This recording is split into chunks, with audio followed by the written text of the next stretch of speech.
We'll do it live. Behold, for I am chosen, I shall die that many may live. Twice each year, the king selects a new victim. Chosen by lot. Girls, virgins. Your king's made a pact with a monster. But your children were dying. Only a few. Does that sound cruel?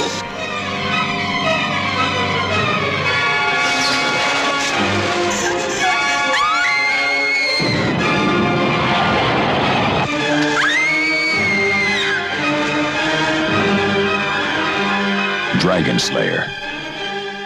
Okay, everybody, welcome to the Cinematic Lounge. Here's my friend Chris Coker. Hey, everybody. Ex-Yippee-Ki-Yay, well, a week old. On hiatus. A week old. On hiatus permanently. Maybe. Exactly. So this is Chris Coker from Yippee-Ki-Yay. And actually, we're going to talk about a film that we were about to do from our Indian viewers, which was 1981's Dragonslayer, which you were thrilled to do. I was super excited when they mentioned Dragonslayer, or they picked Dragonslayer, I should say, because this is a movie that I have loved since I saw it in the theater in 1981. Yeah, okay. So, how old were you? I was 8. Okay, so there's another podcast I watch where they do a section called "Is It Great or Was I 8?" Okay, perfect. So okay, I don't want to steal that from them, although I just did. Sure, but I get the feeling that I watched this movie last night. Oh, so okay, and I don't get it. Okay, so explain to me why this one is such a big. Why was 1981? I guess that's early. So tell me what the big deal about this film was. Well, first of all, who's starring in the film? Okay, so it stars a couple of newcomers. I think her name is Caitlin Clark as the main female lead, and female. Well, starting out, it ends up being this movie was woke in 1981. Yeah, exactly. And Peter MacNicol, who probably is best known for his role in Ghostbusters 2, but he's done tons and tons of stuff. If you look at his IMDb, the guy works like crazy. He's never basically stopped working. Oh, hang on one sec. I'm sorry, everybody. Alexa, turn on Miller Lite. Oh, gosh. What's the lounge without the Miller Lite? You got to have Miller Lite on. Don't worry about them anymore. Just talk to me. Sure. Talk to me. They're in. They're joining us, right? Exactly. You got something you really want to hit, you stare right at the camera. Exactly. All right, so Peter MacNicol, who has disavowed this film, by the way. Yeah, he has, and it makes no sense to me. I don't get it either. Because people love this film. And I will admit, as a kid, I was not as excited about it as I am today. And part of that was because I was a kid, because I had loved Star Wars. Peter MacNicol did not look like a hero to me, and that's part of the movie. He's not supposed to be. He definitely does not look like a hero. He's supposed to be the sorcerer's apprentice, and Hal Barwood and Matthew Robbins, the guy who co-wrote it, directed and produced it. And those guys, by the way, they are all over that USC film scene from the 70s. Really? They're in there with Lucas, Walter Murch. Oh, wow. One of them, Matthew Robbins and Walter Murch, were roommates, apparently. Okay, wow. So they are all over that stuff. A lot of DNA over there. Oh, yeah. Okay. In fact, when George Lucas saw the movie, he said to me, he's like, it's a hit. Of course, he was wrong. The movie basically... It made no money. It cost $18 million to make. Yeah, it made $15 million. Yeah. So, and this is back when you didn't make a lot from VHS. People weren't buying 20 copies of this film, and you were actually generating millions of dollars on VHS. No, but I think part of the reason, and I won't say that it didn't have to, part of it was I was younger, but what I loved about this film is that it is, and I'm surprised you found it a little cold, because this is basically a 70s fantasy movie. Okay, when I say that, I mean like 70s New Hollywood. These guys came from that group of guys. Yeah. And when you watch the film, I'm sorry. At one point, the princess in the film gets her foot chewed off by a baby dragon. We'll talk about that. I did want to bring that. That's the one scene that I was like, holy crap, they actually did that. Yeah. Just give the plot synopsis. So the plot's very simple. A group, this is kind of a 6th century kind of England-ish location, right? We don't know exactly where it is. The place is called Erland. We don't know where it is. And so what happens is a small group of people, this nation is basically being tormented by a dragon. So twice a year, they take a virgin, a girl, of course. They have a lottery. Yes, they do a lottery. They sacrifice her to the dragon to keep it up. So this one small group of these villagers, whatever, they go find the Ralph Richardson, who is great playing a kind of an Obi-Wan Kenobi old wizard He's a character. magician, yeah. Right, yeah. And so what happens is they Or a sorcerer. A sorcerer. They go to him and they say, kill this dragon for us. He's the bane of our existence. We hate sacrificing our girls to him. Kill him for us.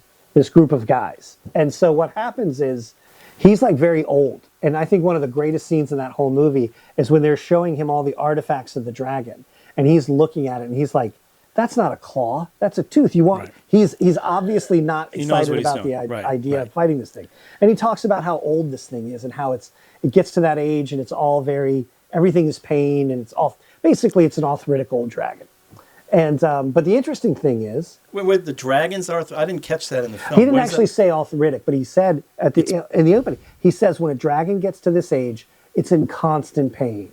You know, I didn't catch that. Yeah, it's so old. Okay. Basically, and part of the thing is the idea is that Ralph Richardson, and because he mentions a bunch of other sorcerers, they're all dead. You're all that's left. Yeah. And so you get the idea that this is the last sorcerer and the last dragon, and magic is kind of fading from the world. And there's this whole other subplot where Christianity comes into it. Right. And it's kind of pushing out the magic. Long story short, some soldiers come along and kill Ralph Richardson. I mean, he wants them to. And that'll become clear. He puts the knife to his own chest and says, you can't kill me, go ahead. Right. And they kill him. And they stab him, right? And then... Anyway. Yeah. So the long and the short of it is, so the apprentice takes up the guy's mantle and says... And Peter McNichol is the apprentice. Yeah, Peter McNichol's the apprentice. Galen. That's his character's name, okay, yeah. Galen. He's like, I'll do what he was going to do. So he travels with them for this long journey and everything. And but he acts like he's been doing it forever. Oh, yeah, he's totally real cocky. He's totally full of it. Right.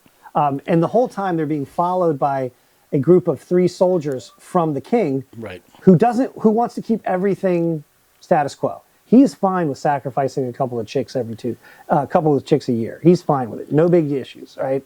So, but basically... The king is fine with sacrificing. King is, right. But the princess is not in that lottery. Right, because what we find His out daughter. later... We find out later that rich girls don't have to go in the lottery. Right, people who donated to. Right. Either people, they give him money or they have power, and so he doesn't... Even the dragons don't eat the rich. Yeah. Well, you know, it's interesting... But they're not eating. The dragon never eats. No, what do you mean? He cooks them. He cooks them. Does he? Oh, yeah. Oh, that's what all the bones are now. Yeah. Yeah, barbecue. Anyway, yeah, dragons like cooked meat, just like people, I guess. Anyway, so the story is of him trying to kill this dragon. So he goes there and he causes a cave-in. Anyway, I'm not going to recount the whole story. Right, so he thinks he's killed. He thinks he's at least buried the dragon. Right. It's not going to come out again. And he makes a big deal out of it. Dragon shows back up. The whole time he's doing magic tricks and he's doing all these just goofy, basic magic tricks. Anyway, what happens is dragon comes, lays waste to part of the countryside. So they're like, we're going to do this again. But what happens is during this whole period of time, he lets the daughter know, the princess that is. Oh, and by the way, one of the guys we find out was really a girl who was living her life. Caitlin Clark plays, who's the leader of the first group. Right. We think is a male. Yeah. Well, she starts off saying her name is Valerian. Right. And we find out through a nice little skinny dipping / bath sequence that holy crap, woman, right. She's a woman. Which was surprising. There was a little Peter McNichol junk there, too. Yeah, too. So actual full frontal nudity. Right. In a Disney film in 1981. Right. And side. But that was that was not her under the water. I don't know. She looked pretty good. Okay. She was a gorgeous. Good-looking woman. She unfortunately passed away in 2004. I know. Yeah. She was on Moonlighting. She was in Crocodile Dundee as one of the sex workers. I mean, she's been around. She's done some things. Yeah. But I remember what I remember about this film because it was 81, so I would have been 20. Was her, like how pretty this person was, who starts off as a dude and then turns becomes, out, she comes out as a girl. I have some quibbles about how quickly she fell in love with him and all that. Well, but that's what the movie was. The movie was edited poorly. You think so? Really? Oh yeah. Yeah. There were scenes that instant scenes where things just. Yeah. So, but I guess it wasn't about that. It was about the dragon. Well, the dragon is. And up until very recently, I would say that's the best dragon that's ever been put on film. Really? I mean, what did I see? I saw a big foot, and I saw them flying around. Ever been put on film? Better than Reign of Fire? You mean up until that point, or you mean in general always? I would say until recently, and I would say that the massive amount of money that HBO threw into the dragons on Game of Thrones, I would say that there hasn't been one better than Vernon. Well, I heard he used this dragon, the guy who wrote Game of Thrones. Yeah, he did. He was a huge R.R. Martin loved this movie. In fact, there's the main what did the I heavy. miss? What did I One of miss? the heavies in this film is named Tyrion. A huge part of it. Her name is Valerian. Valerian steel and Valerian the language is like this old language there. In fact, at one point, there's a scene in the Game of Thrones where one of the characters is talking about all of the dragons in the past, and one of them is named Vermithrax. Okay, So there he's a big fan. This dragon, the animation, whatever they did, it was a combination of puppet and animation. Yeah. Stuck to a lot of people. You said Del Toro Right, he loved raves about this. Guillermo del Toro Oh my God, raves what about did I it, loves miss? it. What did I miss? Well, when you were watching the dragon move, Dennis Muren from ILM, and part of the reason this movie got made was because ILM didn't have a project. So they were willing to work with Paramount and Disney because... Like on their spare time? Well, no, it was between Raiders and Jedi. Oh, wow. It was between Raiders and Jedi, so they had time. So Dennis Muren comes up with this thing called go motion as opposed to stop motion, Right.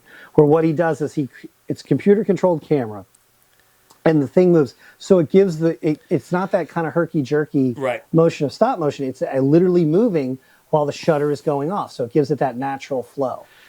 Okay, but I don't know. I didn't find it all that compelling. Okay, but go ahead. That's fine. Go on. So but here's one of the things. One of the things I love about the story is I felt like the idea of the rich kids staying out of the lottery was, and don't get me wrong, this is something I thought about later. I didn't think about this when I was 8, but these guys wrote this movie in the 70s.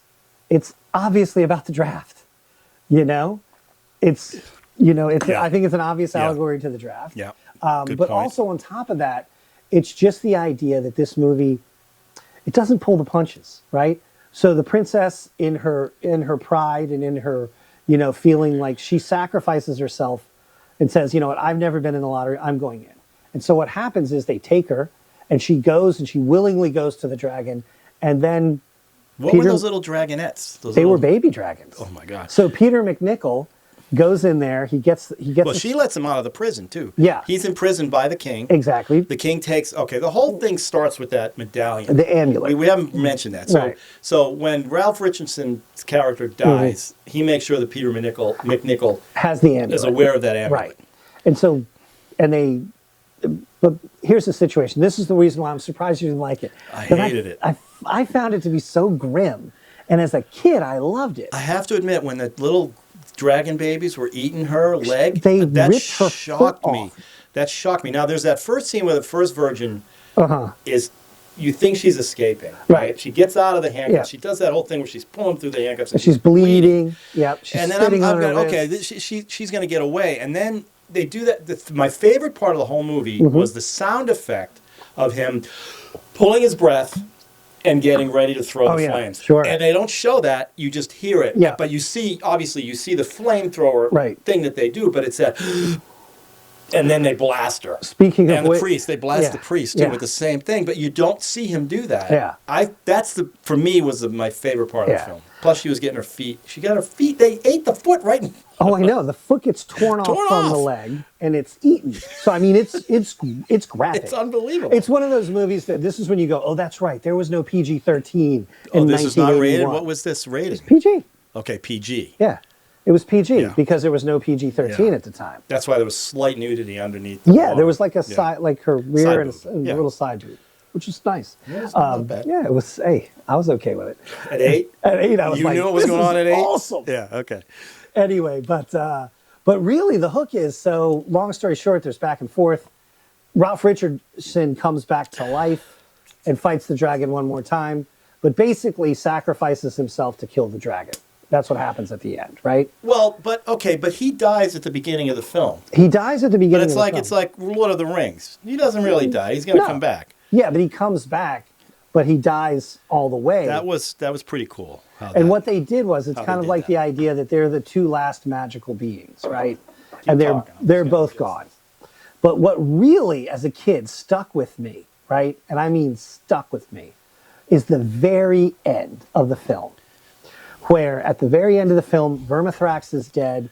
He's with Valerian and Galen are together. They're going to leave. They're splitting. In love, by the way. They're in love now. And they're just splitting, right?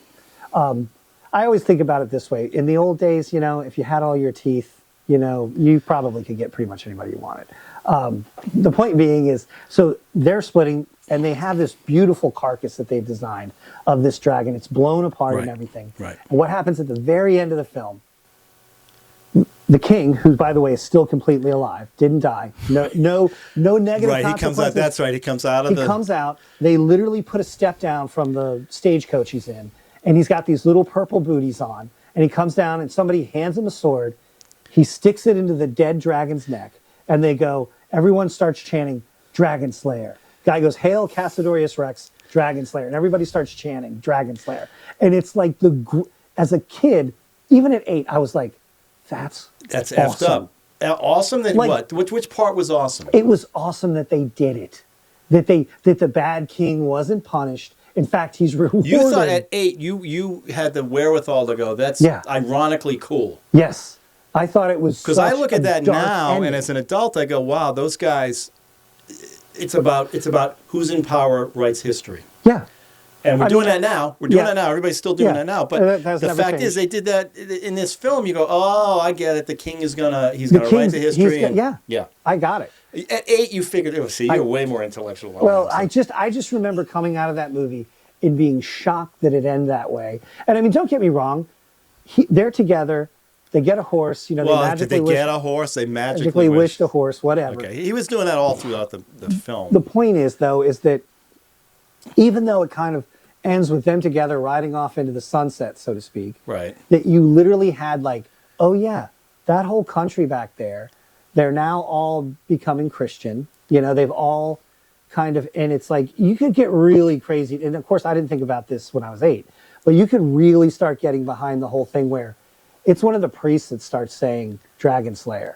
And it's like the idea of the priest and the church that's coming and pushing out all the old gods and religion, and the church or the state, they're coming together. I don't know.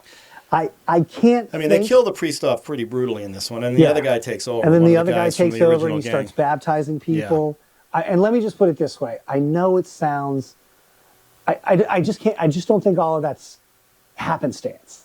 Like, I'm pretty sure this guy, Matthew Robbins, has written a number. His first produced screenplay, he wrote a bunch of screenplays, never got produced. His first produced screenplay was Sugarland Express. Oh, the Spielberg director. Yeah. These guys came out of the 70s. They came like out you of said, that, they all came out of there. And that's why it's funny, Spielberg is the only one that came out still doing Cotton Candy up until he got older. Then he started. Yeah. But I guess my thing is, like, although you Duel look back, Duel was great.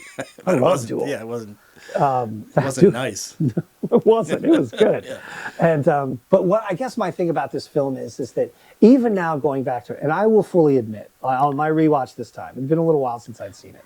On my rewatch this time, the first 45 minutes of this movie, you could take about 10 minutes out of that, move it along. But it's only an hour and 48 minutes, which is it's almost 2.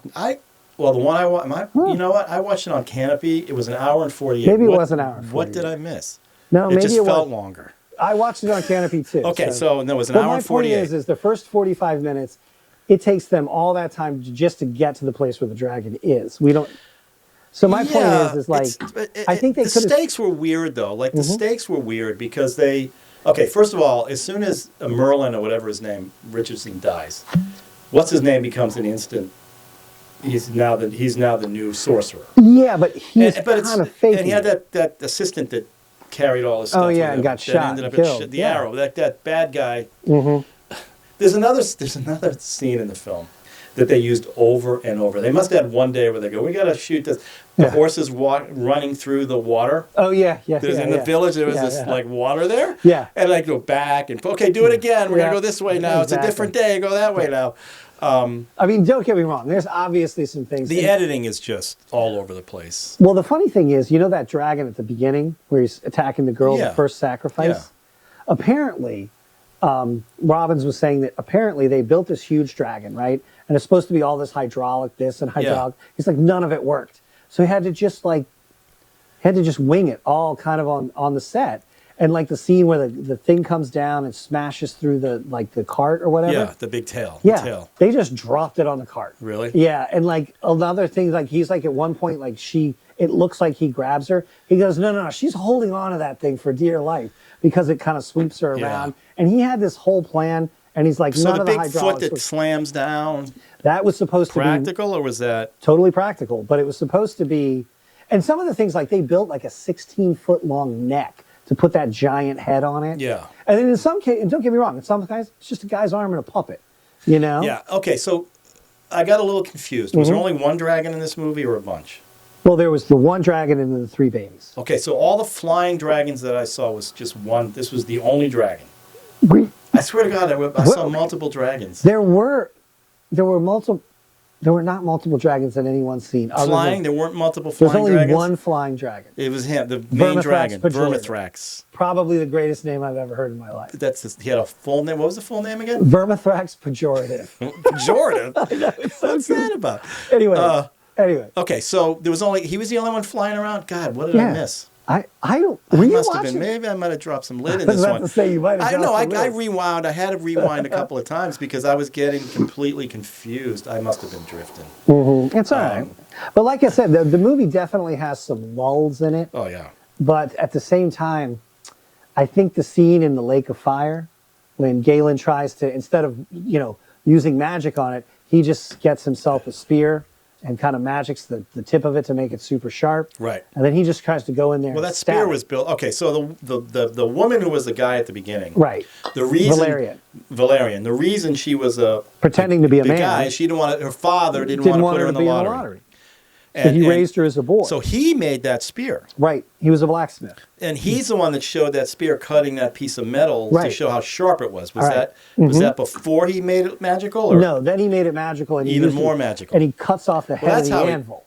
Right. Right. So you get there was some head getting cut off too in this one too. That's how he killed the king's henchman. No, through the tree. He stabs him through the tree. Yeah. With that sword thing. With the spear. Yeah. Mm-hmm.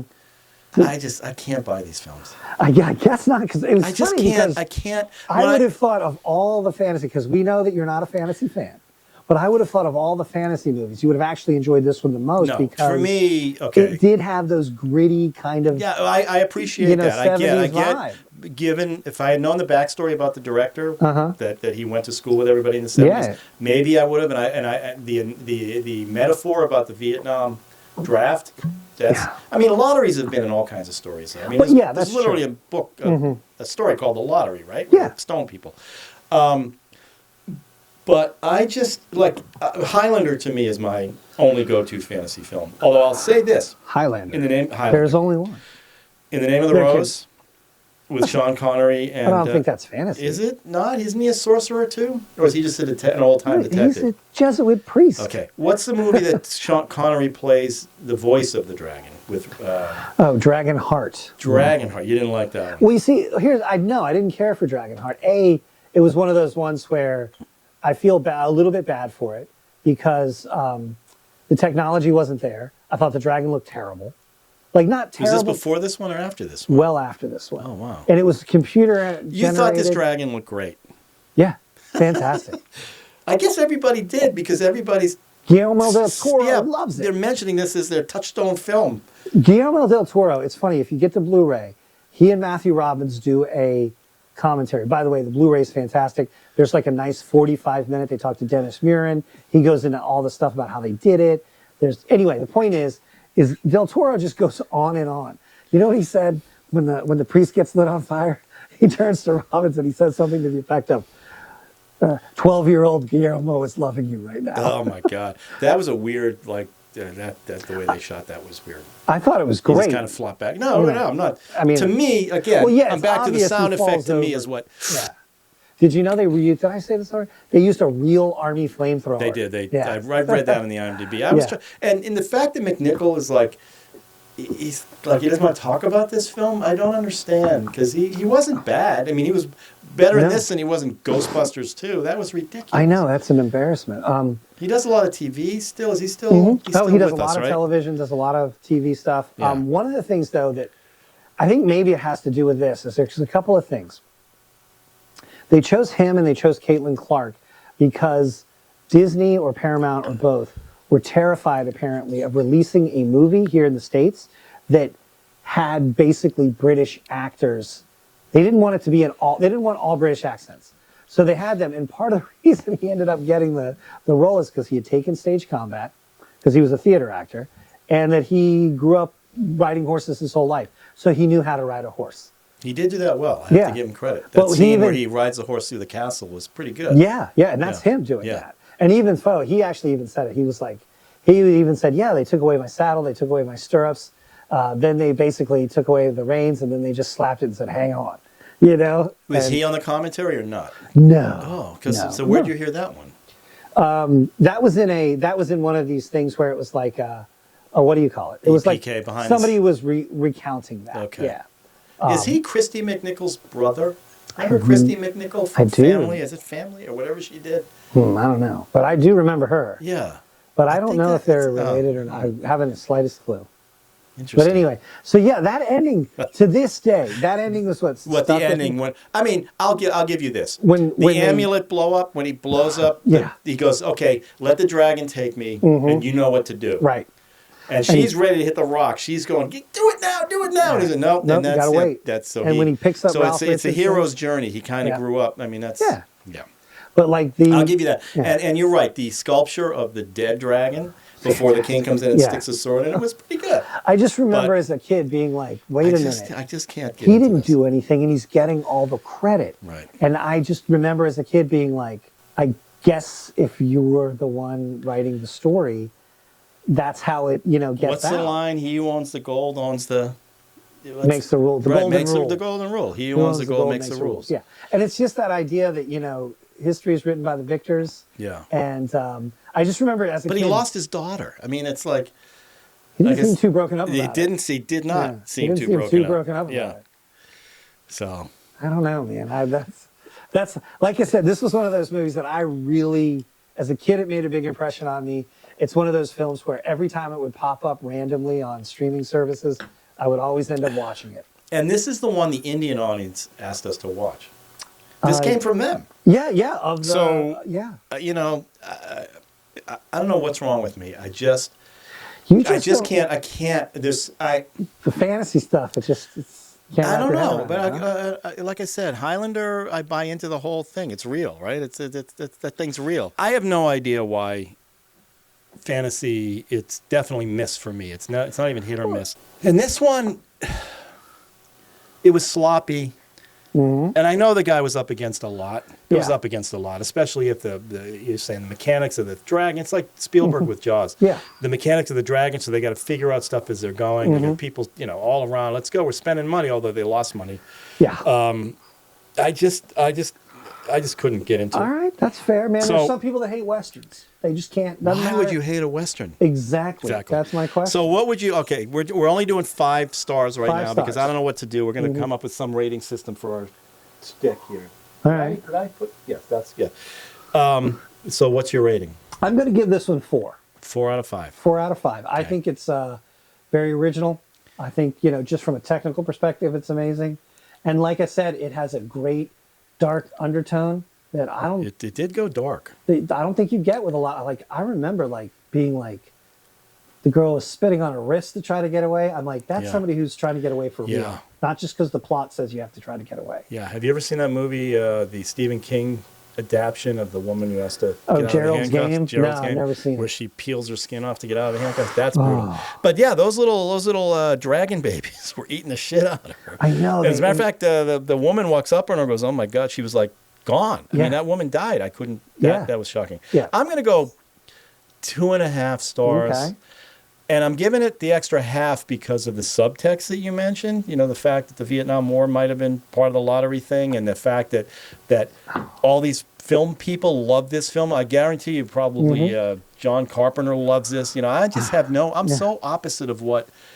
And it's and that's not insulting them. It's me being just an idiot, but. I couldn't. That's and that fine. end where he goes, the horse, if only you had a horse, and the horse comes up over the thing, yeah. Okay. All right. One of the things we do in the lounge is, all right, I've got 10 questions. It's on a wheel. Remember my spinning wheel? Yeah, we got to love the wheel, man. So we're going to spin the wheel, randomly spin the wheel to get a question. Okay. And then, if it's one I've already answered, I answer it again. It doesn't really matter. So let's see. Are you enjoying the lounge? I'm loving it, man. Okay, so it's a Cinematic Lounge, 10 questions. I'm not going to tell you what it is until it spins. Okay. Here we go. I love it, man. Love it. All right. Favorite movie quote. God, Jesus. I know. There's 100 of them on There's that wall a right million there. of Look them. at that one. I Right know, there. that's all right. So crazy. you just got to pick. Okay, just I'm pick gonna one. go. I'm gonna go with a classic, in my opinion. Rutger Hauer wrote it. All these moments will be lost in time, like tears in rain. That's one of the most powerful, potent, and real quotes that you'll ever hear in a movie. Yeah, and he wrote that one during Blade Runner. Yeah, he came up with that. That's yeah. amazing. Yeah. Rutger Hauer's he's a legend, actually. He is. I love him. He was. All right, based on that, and based on Maria and I just reviewed the movie Challengers. Oh yeah. And there was a line in there, and it's from Empire Strikes Back, where Leia looks at Harrison Ford and says, "I love you," and he says, "I know." Yeah. And then today I just watched him explaining how because George had written this whole fluffy thing about I love you too. And he goes, this guy can't say that. Yeah. This guy's going down to the thing. He's ready to die. He's not going out like a wimp. He's going to go out like a man. And he says, I know. I know. And it's a great line. Yeah, yeah. It's funny because it was one of those cases where they, according to Irvin Kershner, like they were shooting it. They kept trying to make it work and it just wasn't working. And he was like, forget about it. Just do what Han Solo would do. And he's just like, I know. That's so great. And they use that. I don't know if they purposely did it in Challengers, but one of the characters says, I love you. And she says, I know. And I turn to Maria and I go, that's mine. She goes, what? Yeah. That's got to be. That's so anyway. All right. Well, listen, welcome to the lounge. I love it, man. We're going to do this. We'll do this some more with you if you don't mind. I know you live right up the street. We can do this every couple of weeks or once a week, whatever. Whatever. So here, little toast. Hell yeah. Welcome. And lounge. We'll see everybody next time. All right. Thanks for coming. Guys. I appreciate it. It's my pleasure, man. Okay. I love it down here. All right.